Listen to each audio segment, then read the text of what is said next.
మరో పక్క NDA అజెండాతో Bharatiya Janata party ఎగబడుతోంది, కలబడుతోంది. ఈరోజు ఏదైతే ప్రతిపక్షాలు ఉన్నాయో ప్రతిపక్షాలకి గతంలో కూడా మేము అనేక సందర్భాల్లో సవాల్ ఇసిరాం.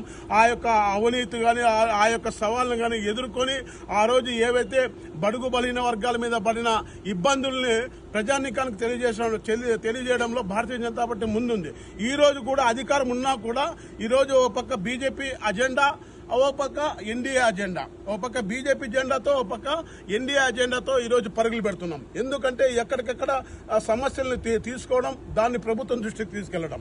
అనేకంగా ఈరోజు ఈ ప్రకాశం జిల్లాలో అనేక సమస్యలు ఉన్నాయి, దాన్ని తీసుకుని ముఖ్యమంత్రి గారికి ఇవ్వడం, అదేవిధంగా పవన్ కళ్యాణ్ గారితో చర్చించడం, అదేవిధంగా ఆ బీజేపీ యొక్క ఆలోచనని వాళ్ళ యొక్క పేద కుటుంబం నుంచి వచ్చిన ఏవైతే ఉన్నాయో ఆ యొక్క అర్జీలు కావచ్చు, లేదంటే విన్నపాలు కావచ్చు, అవన్నీ తీసుకొని ప్రభుత్వం తీసుకొచ్చి దాన్ని అక్కడికక్కడ పరిష్కరించే మార్గము మా పివిఎన్ మాధవ్ గారు చేస్తున్నారు. దాంట్లో భాగంగానే ఈరోజు భారతీయ జనతా పార్టీ ఎగబడ్డానికి కోసం కూడా ప్రత్యేకమైన ప్రణాళికలతో ఈరోజు రాష్ట్ర అధ్యక్షులు చేస్తున్న విధానం మనం గమనిస్తున్నాం. అందుకని భారతీయ జనతా పార్టీ రాబో రోజుల్లో స్థానిక ఎలక్షన్లో కూడా ముందుంటుందని చెప్పి తెలియజేస్తున్నాం. Thank you.